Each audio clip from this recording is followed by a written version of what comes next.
Hello, you are listening to Germantown Community Radio, WRGU 92.9 FM. Welcome to the Jumpstart Philly Real Estate Radio Show, a weekly radio program that spotlights positive real estate development and neighborhood revitalization throughout Philadelphia. I'm your host, Derek Hengemill. Jumpstart Philly is a unique community development program that trains, mentors, networks, and provides funding to aspiring real estate developers in 7 different Philadelphia neighborhoods, including Germantown, where the program was founded. Jumpstart believes that you can do well by doing good and focuses on removing neighborhood blight, scattered site rehab, creating a healthy mix of affordable and market rate housing, and avoiding gentrification through slow, steady growth and keeping wealth local. Interviews are conducted during Jumpstart Germantown's weekly Jumpinar series on Monday nights at 7 p.m., held via Zoom webinar. For more information about these events, check out the events page at jumpstartgermantown.com. This week's show is a bit different than usual. You'll be hearing a pre-recorded Q&A session with Brett Madsen, who is the founder of PERM Philly, a full-service firm dedicated to helping property owners get their Philadelphia permits for building and zoning as quickly and as simply as possible. I hope you enjoyed the conversation, and be sure to check out the podcast version of this program at jumpstartgermantown.com/media. Brett founded Permit Philly after working as the operations coordinator for a zoning law office. Back when he started there, he was brand new to Philly, had never worked in real estate before, and hadn't ever seen a zoning permit.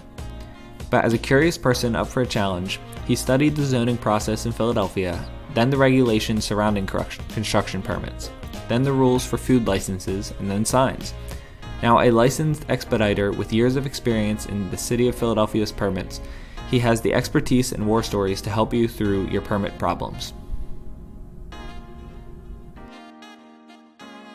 Tonight I'm just going to talk a little bit about the permit process. I'm sure a lot of you already know more or less how things work, so I apologize if I'm going over anything you already know. I'm going to keep it pretty brief just to give you an overview. And then we're going to take questions after about 15 minutes of me going on about how the whole thing operates. So first, I'd like to talk about how the system as a whole works, how the procedures happen, and then I want to talk about what's changed since March when the city went online. So broadly speaking, there are 2 buckets of permits in the city. For all the different types of things you need, there are really two tunnels that they have to pass through all your projects before they get final approval. They're either zoning projects or they're building projects. Now, a lot of building projects need zoning. A lot of zoning permits have other components to them, but those are basically the 2 buckets because they are the 2 ways that you apply. You might apply for a use permit. That's a type of zoning permit. The application procedure is the same. You might apply for a certificate of occupancy. You're basically going through the same process as for a building permit, even though a certificate of occupancy is a simpler type of permit. So try to keep that in mind when you think about how the whole thing operates. Zoning permits, that bucket is use permits and zoning permits proper. So a use permit is whenever you want to use a property in a certain way. It's pretty self-explanatory. I have this space, it's an empty space on the first floor of a row home. I want to use it as a nail salon. You have to get a use permit for that. Now you want to change it. Now you want a coffee shop. You got to get a use permit to change it from the nail salon to a coffee shop.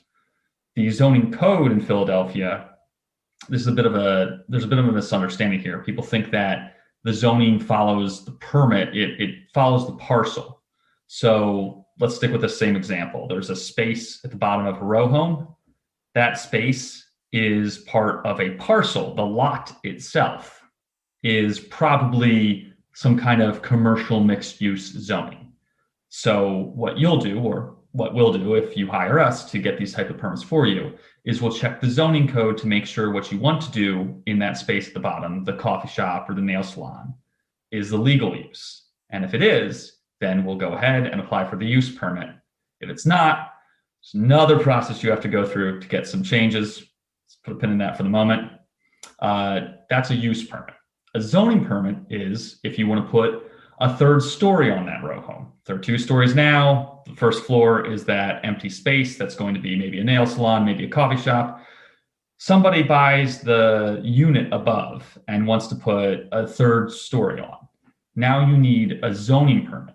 You're not changing the use. There's still a coffee shop on the first floor and an apartment on the second floor and the new third floor, but you're changing the shape of the building and the size of the building. So now you need a zoning permit. As you can see, this process usually involves both types of permit. If you are building a new building entirely, let's forget about the one we were talking about. There's just an empty lot and you're building from the ground up. You need a zoning permit because there was nothing there and now you're changing it to be an entire building. And you also need a use permit to say, this is how we're going to use this new building. The simplest example is you have a piece of property that is zoned for single family use. The parcel itself, it says, anytime you want to build a single family home here, you're allowed to. You purchase it, you get your zoning permit that also includes a use to build a single family home, and you're good. Except that now you're done the zoning side. That's the first bucket. Now you need to actually construct this new single family home. And that's where you get, of course, a building permit. Along with the building permit, or after that, you'll get mechanical, electrical, plumbing, fire suppression permits. Trade permits are what they're called colloquially.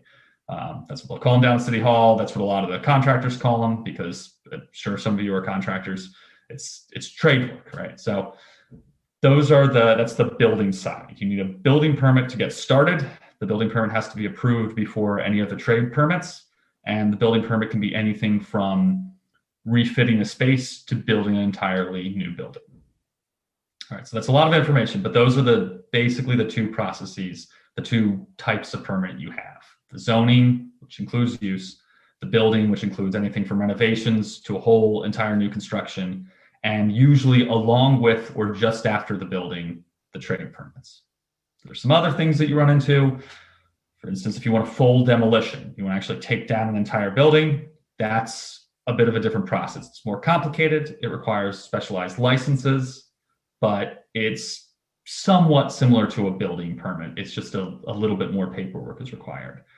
Where do I want to take this? There can be administrative permits as well. So if you want to, I mentioned a certificate of occupancy before.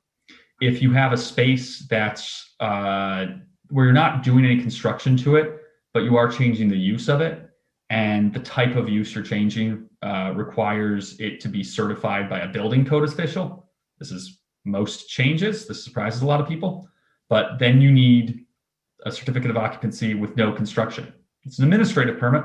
The inspector isn't going to come by and tear up the walls to make sure that you did your piping correctly, but you still need to have a building inspector come out and make sure that it matches the plans that you submitted to the city. So all these different types of things, it's best to think of them as zoning and building with some strange permits on the side. One of the things that often comes up, especially for small to mid-level developers, is the variance process. Again, if you've had to suffer through it, I don't want to make you relive the trauma, but just quickly, for those of you who don't know what that is, if you want to use your building, getting back to the use side, the zoning and use side, for something that's not allowed by the type of parcel that it's in, then you need to go before the zoning board. This is an easy process. It takes 10 to 15 minutes. Everyone loves it. No, it's about 4 to 6 months. You need approval from a neighborhood board, which, if any of you serve on neighborhood boards, can be a good thing, but it does take a long time for the developer. So neighborhood boards usually like it. Developers usually don't like it. That's the way it goes. Because there's been so much development so fast, neighborhood boards are often skeptical of zoning permits that come through to use a parcel in a way that it's not allowed to. But it's, whether you like it or not, that's the process you have to go through. So let's back that up a little bit. You're applying for this use. It's not allowed according to the zoning code. All right, so let's go back to our coffee shop. This time you're going to put a coffee shop in the first floor of this row home, but it's just a regular old row home. It doesn't have that special commercial zoning. The parcel is just for a row home, a single family home. Well, now you need to apply for a zoning permit, a use permit, to change that first floor to a coffee shop. This is going to get rejected by the city. you will wait for the rejection, and then you will appeal the rejection. The appeal will be processed. It basically just sits in a long line until it gets to the person who scans it in, takes notes, assigns it a number. And then when it's your turn, they will tell you which neighborhood group that you're going to meet with. You'll then go meet with the neighborhood group or the neighborhood board. After that, you'll meet with the zoning board. If you get approval from the neighborhood group, the zoning board will most likely approve the project. If you don't get approval from the neighborhood group, the zoning board still can approve it, but it depends on what it is. If the neighbors really don't like the proposal you have, the zoning board will take that into consideration. And unless it's something really minor, they'll stop it. So it's always good to get approval from the neighbors. Once all of this is done, you get a piece of paper from the zoning board that says, yes, they can go ahead and get this use permit. You take it back to licenses and inspections, which is the main office that issues all these permits. And then they say, yes, you were right, you can do this. And now you can open your coffee shop. We're pretty far in there, but I think that's the overview. I want to quickly talk before I take questions about what's changed since March. So for several years now, the city has been planning to take this entire process that I just described online. Before that, it was all hard copies of plans, minimum size 18 by 24, that somebody would have to take under their arm from the printers to licenses and inspections, where you would wait in line and then you would file it with the city, unless it needed some other special approval, which is how I found myself in January's for the last few years with snow pelting my face, going to the water department on 11th and Market Street, and then walking from the water department with a bunch of plans down to licenses and inspections, passing licenses and inspections, going up to the streets department to get them to stamp the plans. Then I can take them down to licenses and inspections. The city finally decided this wasn't a good way of doing things because we have computers now. So they decided to set up an online permitting system. It hasn't been a smooth process. They were supposed to start this, I think, in 2018. And they finally settled on a date of March 16th, 2020, after numerous delays, which happened to be the day that the city shut down under emergency order for COVID. So everything went online at the same time that you couldn't do any construction. So I had plenty of time to play around with it and figure out how it would work. It's been good and bad. The good is obvious. If you're applying for a permit now, you can do everything electronically. Those giant sets of plans, they can all be digital. You can throw them up on your monitor and look at them. They don't need to be printed out until the entire process is done and you take the finished, complete, approved plans to the job site. Saves a lot of time for the people working to actually file the permits, like myself, but people at contractors' offices, lawyers' offices, homeowners doing it themselves. You no longer have to create those giant sets of plans. You can just submit PDFs online. That's the good part. The bad part is that the system that they used is all in-house, and meaning the city didn't buy something that already existed, like a software suite, like it didn't buy G Suite for cities or something. It wanted to create its own, and it even, I think, hosts the system on its own servers, meaning there's like room in City Hall where they host the whole system. So it's slow. It doesn't look the way that you're used to permits looking. Like, it doesn't look like TurboTax. It's kind of hard to navigate. There are a bunch of strange buttons that I just learned how to, by doing permit after permit, I learned how to play with so that they would give me the answers that I needed, but it can be pretty daunting if you're just doing it one time. So that's not great, especially for really, really small projects, which a company like Permit Philly shouldn't be necessary for. You should be able to get like a new deck permit yourself. But sometimes people even come to us for that because the system's so complicated. It's also, it doesn't always link up the personal account to the record in the computer, especially if you've got it on paper. That might sound like gibberish. So An example that comes up all the time, I think I have like 2 or 3 of them this week, is a contractor, a GC, will have a license that they've had since 1997. And they've just been doing construction job after construction job. Their license is on paper. They get it renewed every year. They pay their taxes to the city. They're in good standing. And suddenly I can see them in the system, but I can't link them to the permit. For whatever reason, they sometimes, I don't even know exactly why it happens, but the new system doesn't always keep track of the existing people and plug them in properly. So you have to go back, get them like a new account, or if you know the right person to talk with and you annoy them the entire week, then they'll eventually fix it for you when they have some free time in their day, which is usually how it gets done. So those are the issues. It's just really, really hard to get answers, and the glitches can be really, really frustrating. The upside is it's probably faster now to get your permits than it was. People used to give me a set of documents that I'd asked for to apply, and it would take me 2 days from then to actually go in and apply. The reason was I had to send this all to the printers. I had to go to the printers myself in person, collect all the documents, take them in, and apply.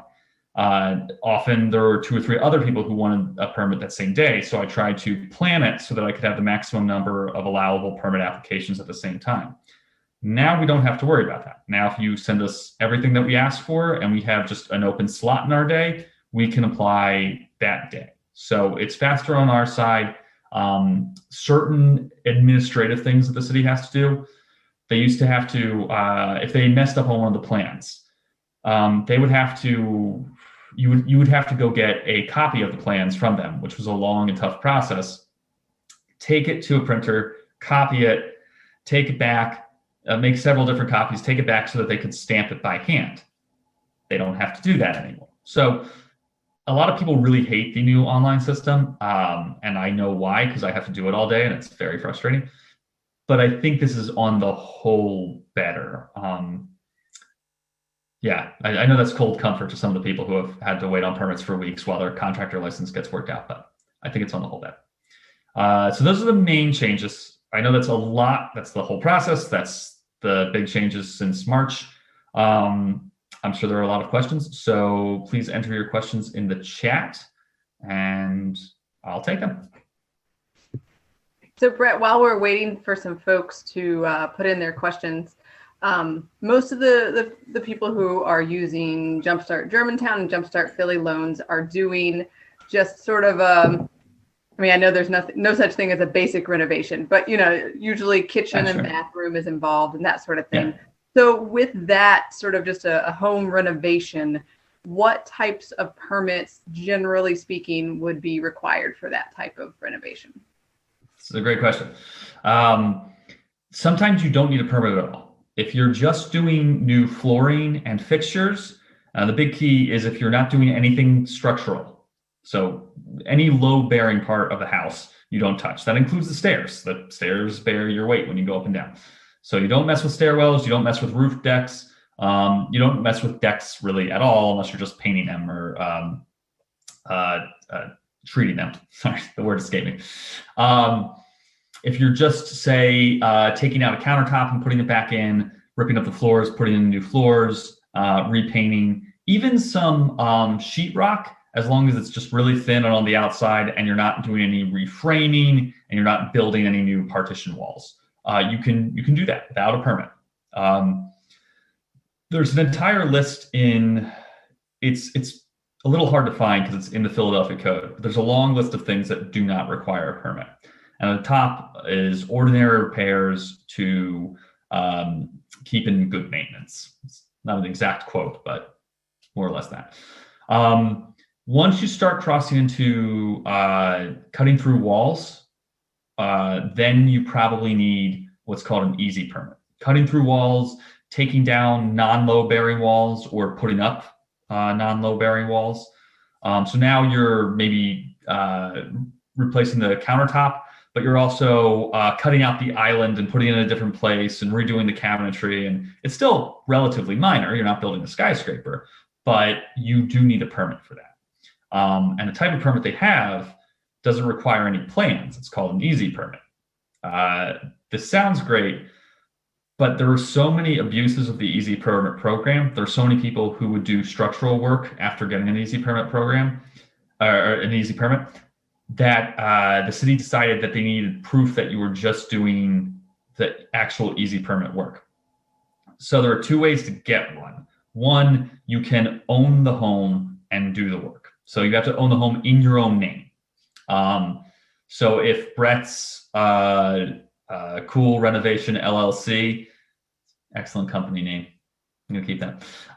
If that decides that it wants to renovate a house it owns, that they can't get an easy permit unless they get an engineer's letter sealed.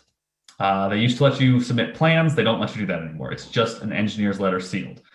The letter has to be from a Pennsylvania engineer too, not from your cousin out in Seattle.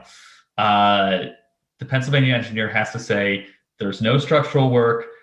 This is what they're doing. This is the whole scope of work. They're redoing the kitchen, the second floor bathroom. They're taking out some plumbing up here. This is the scope, and it has to say no structural work, no basement work.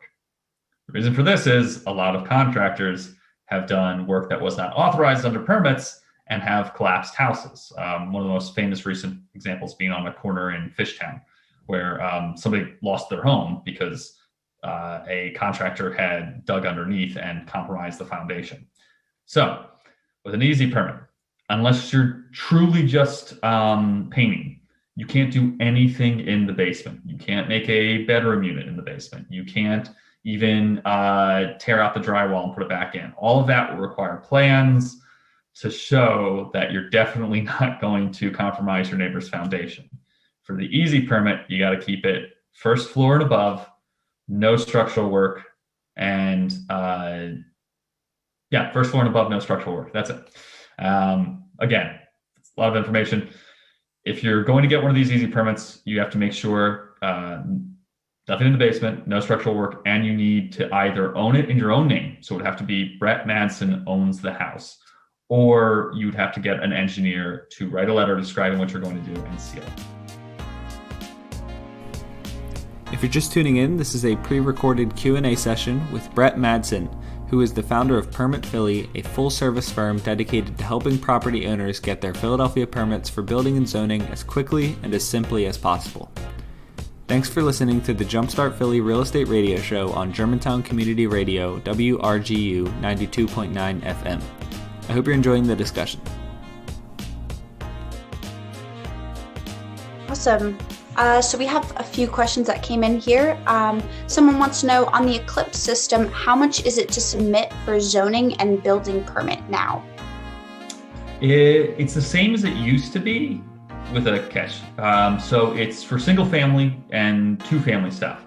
And that's the use, not the zoning. So a single family application could be on a parcel that's zoned to allow skyscrapers, but maybe there's just a single family home there. That happens sometimes in Center City. So if it's being used as a single family home and you're making an application to keep it as a single family home or do some work on the single family home, then it's $25 for the application.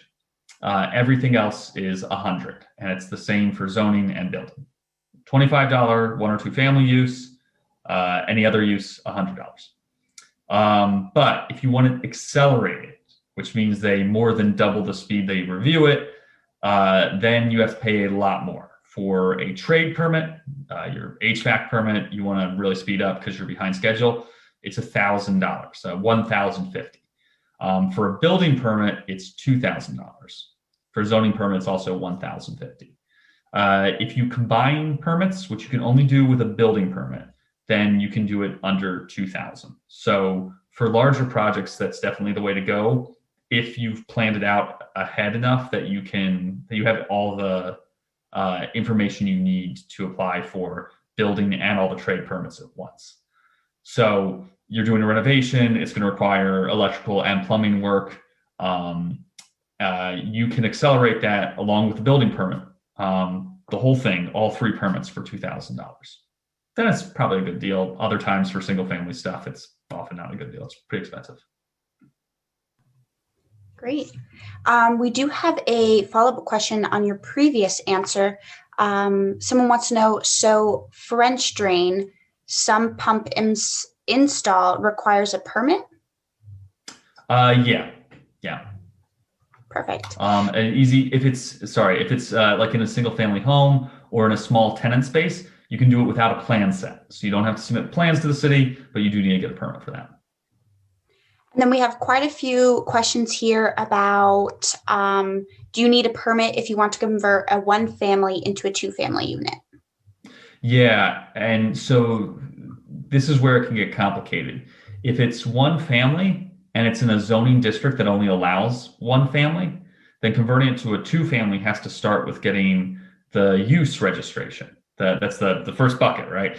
And that might require a variance. So if these things are all based on what the underlying parcel is and what it's been used for last. So a lot of times people come to us and say, we have the seller told us that it was two family. It doesn't matter what the seller tells you. It matters what it's actually zoned for and what it's been used for, and if you can prove that it's been used for that. So let's say you have a single family parcel. So the underlying zoning is just for one family, not even a duplex, and you want to make it a duplex. If it's already being used as a duplex and you can prove it, there's an old permit or there's an old rental license, then you can keep using it as a duplex and you don't need a variance. If it has been used as a single family and it's only zoned for single family, then you got to get a variance. So that's the first part. The next part is, you're going to need a building permit as well. This is where we cross over from the local Philadelphia codes into the international codes, which Philadelphia adopts. So the building codes. They require you to have a certificate of occupancy for any change in occupancy. It's treated as if it's a pretty technical alteration. So if you're going from single family to duplex, even if it's allowed by zoning, even if you don't have to go through the whole variance process, you're still going to need a set of plans for that, a set of architectural plans. And you may have to, sorry, no one likes to hear this. You're going to have to install some fire safety features. If it's, I think the cutoff is 3 units, you have to install a sprinkler system. So I think you're good at a duplex, but again, it's because you're changing it from a type of dwelling that's, what is this, R2, I think in the building code is a 1 or 2 family dwelling. If you cross the threshold into R3 is 1 or 2 family dwelling, R2 is more than 2 families. If you cross that threshold, you need to include sprinklers, but even if you're staying within the lower classification and going from just 1 family to 2 family, you need a set of architectural plans to show that there are fire walls between both of the units. So sorry for the bad news, but it's more complicated than people think. Alrighty. We have another question here. If you own a mixed-use commercial property approved for school 15 years ago, out of use for last year, do you need to reapply for use as a school/meeting place? Can you reply in the chat? It's just been 1 year. So it was used as a school and just only in the last year it was out of use. Is that correct? They asked the question anonymously, so that is correct. They just okay. Then that's you're in luck. The zoning has to lapse the use has to lapse for 3 years before you lose it entirely. So yeah, you're good to keep using it as a school. Perfect. And Landon wants to know if you can tell us more about the value you provide as an expediter for single project / small developer. Well, to be perfectly honest, sometimes you don't need us. If you're already logged into the system, you have your contractor's license, and you're just getting easy permits, and you have an engineer buddy that will go to the place, review the project, make sure there's nothing structural, and stamp it, then you don't need permit filling. We know all about the permit rules and how to plan out longer developments. If it's really that simple, you don't need us. If it's your first time, we can be useful because we can help you avoid some of these pitfalls. And if it's a project of any kind of complexity, then we can be useful. So the thing we just talked about, we've talked about easy permits so far. Maybe you don't need us. But we also talked about one family to two family. That's not a very complicated process for the rehabber or the developer, but that's a very complicated zoning process. You have to change the zoning. You also have to get a new certificate of occupancy, and the new certificate of occupancy might require you to change up some of the building components. So even something as simple as that, we could be really useful. We know architects around the city that we can recommend. If you have your own, we're happy to work with them. We'll give the plans a once over. We're not architects, so we're not going to tell you that, hey, they designed that wrong. But we can tell you this is confusing, the examiner won't like it, or they didn't put the code in here. It should say the code from 2018 instead of the code from 2015. Little things like that can help save you time and money down the line. Perfect. William would like to know, what are the requirements for a contractor to pull an estimate permit? I don't know what you mean by an estimate permit. William, if you would like to give us some more information, we'll move on to the next question, then we'll come back to you. Marlon wants to know, is there a separate charge for the submission on Eclipse for new construction zoning and building permits? Yes. You can, I think they're letting you combine them under one application fee if you have the plans ready at the same time. I haven't actually tried that because most developers have the zoning plans ready a little before the building plans. But if you do it that way, if you do, even if it's for the same address, if you do a zoning application, then a building permit application, and it's, say, single family, then it would be $25 for the one, $25 for the other. So William got back to us. Okay. He clarified easy permits for a contractor. So what are the requirements for a contractor to pull an easy permit? Easy permit. Okay, not an estimate permit. Okay, I wasn't man, you learn something new every day. For an easy permit, you just have to have a Philadelphia contractor's license. Now, if you don't know the requirements for those, they do have them posted online. Let me see if I can do this from memory. You need to have an OSHA 30 card. You need to have a business license with the city, which is two components. You got to have an ID number from the Department of Revenue and an ID number from the licensing department from L&I. So those two license numbers, the OSHA 30, and then you need your insurances. Certificate of general liability insurance, auto insurance, and workman's comp. If you don't have any employees, you don't need workman's comp insurance, but you do need to get a letter that says, this is my contractor's license, this is my company, I don't have any employees, and you need to get it notarized. You get all these things, you feed it into Eclipse, and then in about 3 business days, they come back with a license. Also, if you're really pressed for time, you can schedule an appointment down at L&I and go in person if you want to do it in hard copy. We don't usually do that because we're usually just trying to roll through as many permits as we can during the day. But if you want a contractor's license that day and you have the time, you can schedule it usually about two, three business days in advance. Go down and get the permit right then. Ends up being about the same time as Eclipse because Eclipse, you can put it in faster, but you have to wait for them to process it. In person, you can get it immediately, but you have to wait 2 or 3 days to actually have the meeting. So, Mark would like to know, do you need a sprinkler system for mixed-use property, commercial on the first floor and residential on the second floor? Yeah, it depends on what you're doing. If you're building a new one, then yes, definitely. If you're changing the occupancy, yes. So if you're adding units, if you're only doing limited alterations, and this is where it gets tricky, and you should probably consult an architect. It depends on the level of alteration.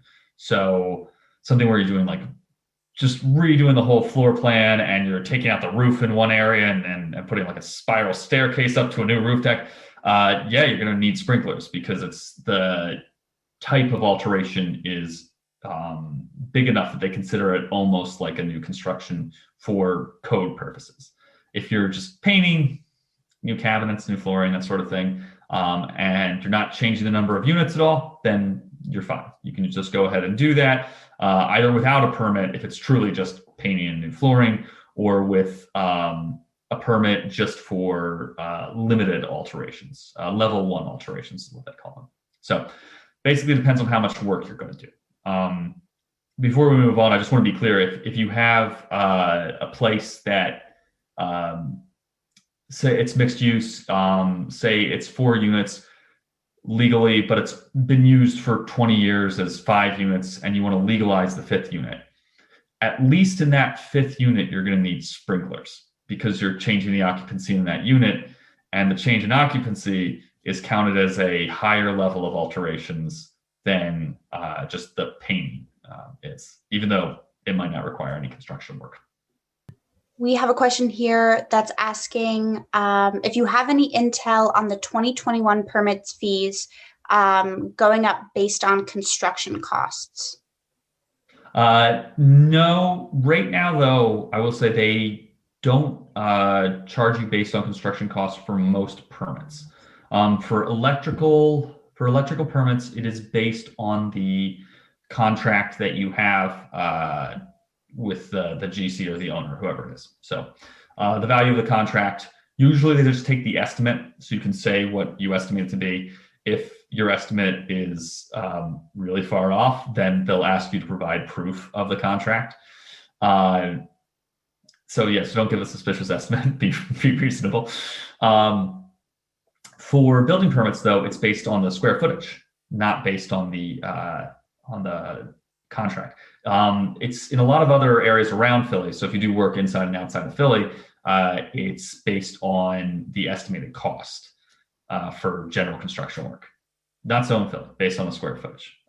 They did raise them recently, I think in July, but just by a little bit. So it was, for instance, if something was 200, I think it was 3.5%, because if something was $200, it's now $207.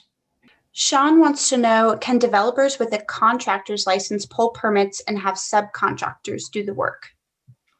2 answers. One, I guess there's 2 questions implicit in that, right? Is that legal? And can you do it? You can definitely do it. People do it all the time. It's really, really common. It is not legal according to Philadelphia law. So very difficult to enforce. They don't really seem to be making it a priority to enforce it yet, although there are rumblings that they're going to start enforcing it next year. We'll see. I think that's probably being kicked back until 2022, until things get a little more back to normal, hopefully in the summer and fall. So yeah, you can do that. If you're working with us, don't tell us you're going to do that, but yeah, it's possible. As a contractor, do you need a sealed letter from an engineer for an easy permit for alterations? If it's single family, yes. But you don't need it if you're doing easy alterations to a commercial space. I know this seems weird, but you're allowed to do quite a bit of work under the single family easy alterations permit. You can really renovate an entire house that way, as long as you don't mess with anything structural. So because of that, they really, and people abuse that too in the past, right? The going and making your neighbor's house fall down kind of thing. So it's actually easier to get an easy permit for a commercial space than it is for a single family. So commercial space, no. Single family, yes. This one's more of a scenario-based question. So I'm looking to buy a large Germantown single house in an unfinished state, gutted and partially renovated. Walking through, my contractor found many structural and mechanical repairs done without proper permits and no final inspections. What risks are ahead if I try to clean up the permit situation and complete and redo this job? So I think you're fine as long as you start with L&I up front. Like if you keep doing work and L&I can't distinguish between the work that was done and the work that you started doing, you could find yourself in some trouble. The job's going to be hard to get off the ground. They will hassle you. So the way to do it is to draw up the plans, apply, don't touch anything. And then as soon as the permit's approved, schedule an inspection, make it clear in the plans that you submit what was done before you got there and what you're going to do now, and explain all that in person. And once they know that, you can legalize what appears to have been the existing work and go forward. You're probably going to need special inspections for that, though, which is something that comes up a lot in Philly construction. It's a program within the building code where you have to hire an outside engineering firm to perform inspections on top of, at your own expense, on top of the inspections that the city of Philadelphia provides. This is for more technical types of construction, so concrete pouring. Whenever you are working with steel supports, high strength bolting, anything like that, you have to get these special inspectors out there. In Philly, they've expanded it because, again, we're in packed row homes and we've had a lot of problems in the last few years with contractors just going kind of wild. You have to get special inspections even to do a new construction of a single family home. They've really expanded that program. Most likely for what you're describing, they require special inspections. Landon would like to know what's involved in subdividing a large lot, but keeping the same use as RSA2. Landon, can you type back quickly? What, when you say keeping the same use, you mean just keeping RSA2 uses? Yes, currently twins. Okay, so it's RSA2 and that's, all right. You just go through the regular subdivision process. The use would stay the same. If it's a big RSA2 lot, then when you split it up, the uses remain because that entire area is zoned. Again, it's not the individual house or building, it's the parcel itself. So you're taking an RSA2 parcel and splitting up into two RSA2 parcels. For anyone who doesn't know, although probably most of you do, RSA2 means residential single family attached. Section 2. It's one of 5 categories for single family homes that Philly has. They have rules about what you can and can't do per parcel, and then they give that code to certain parcels in the city.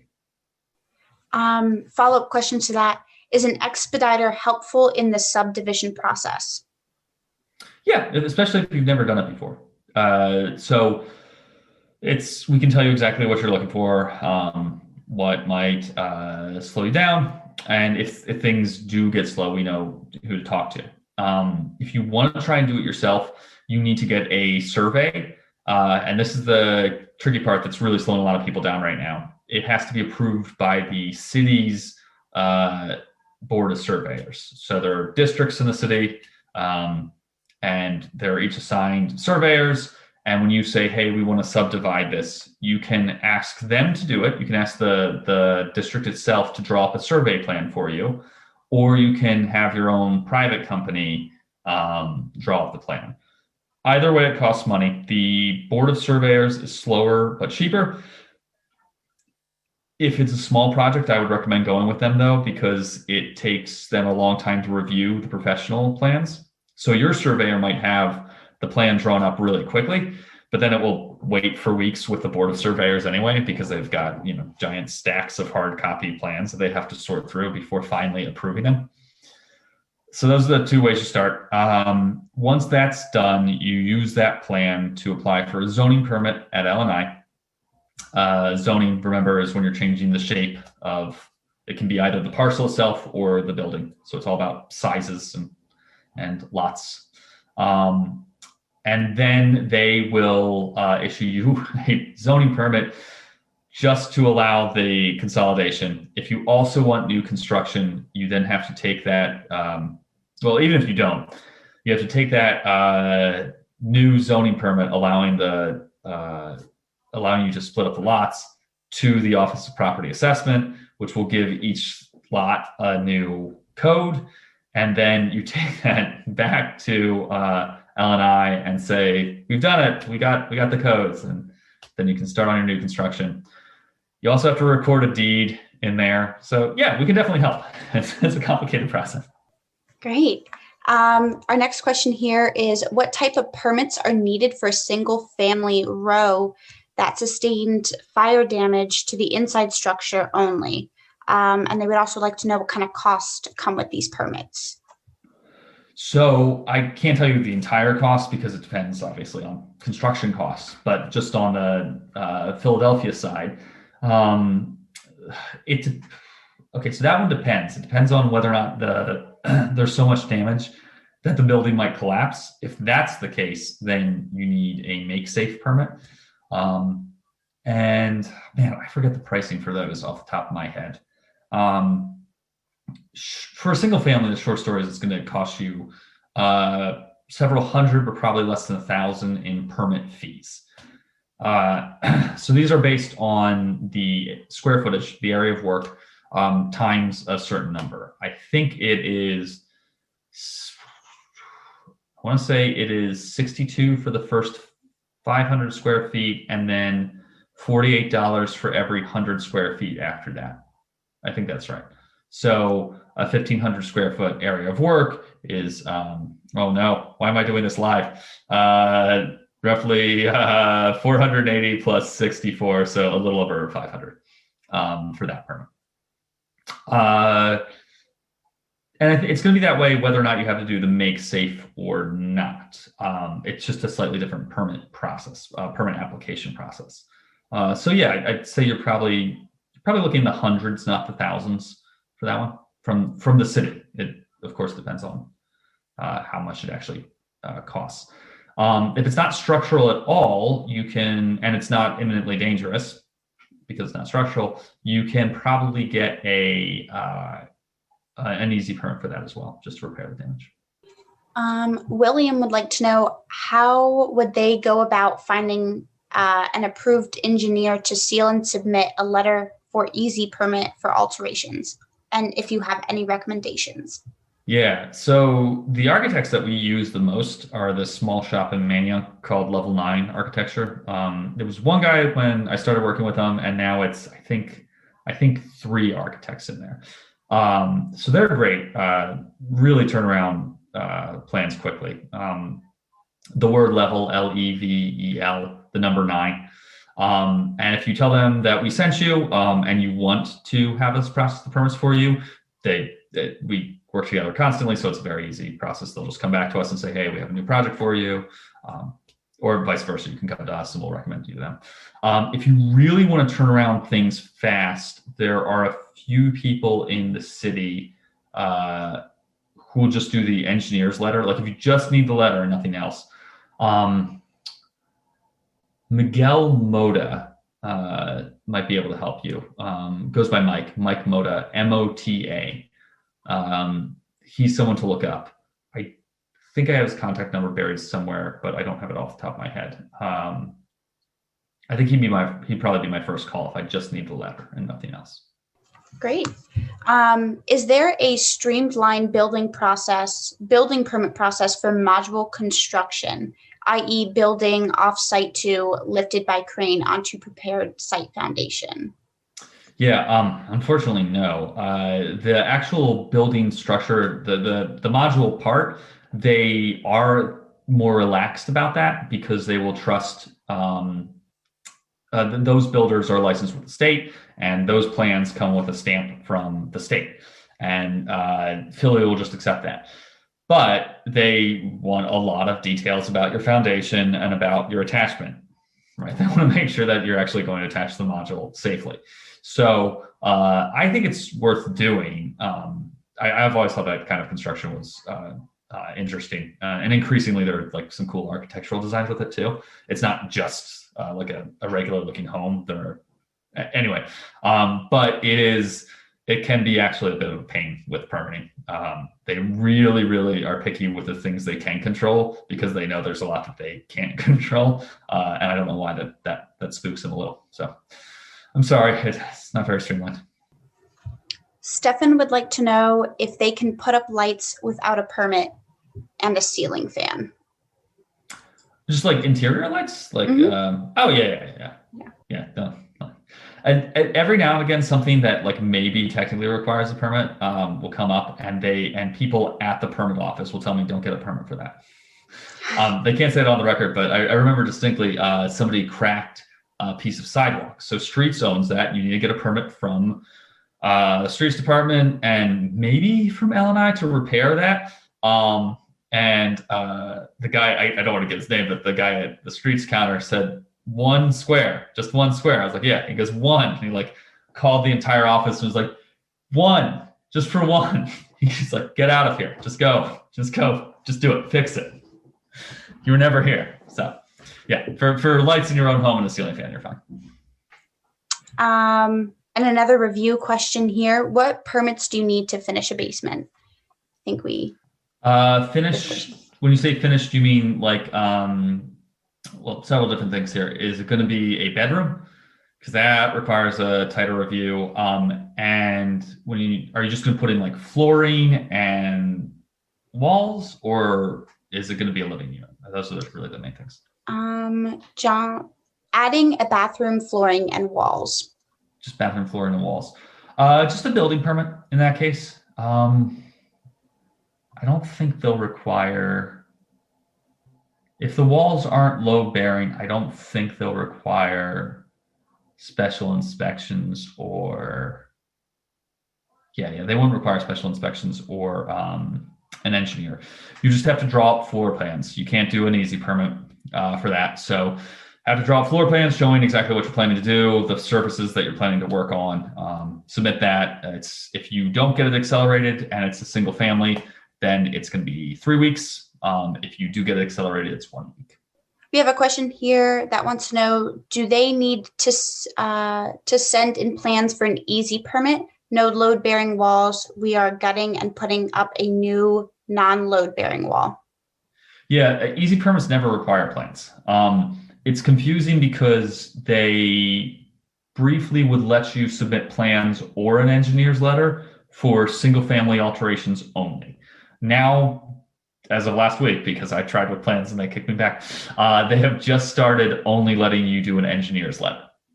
So that's the whole point of the Easy Permit program, is it doesn't require a plan review. It's just you give them, it used to be a single piece of paper. Now it's just a single application online with all your information. And if it satisfies them, then they process it within 2 to 3 business days.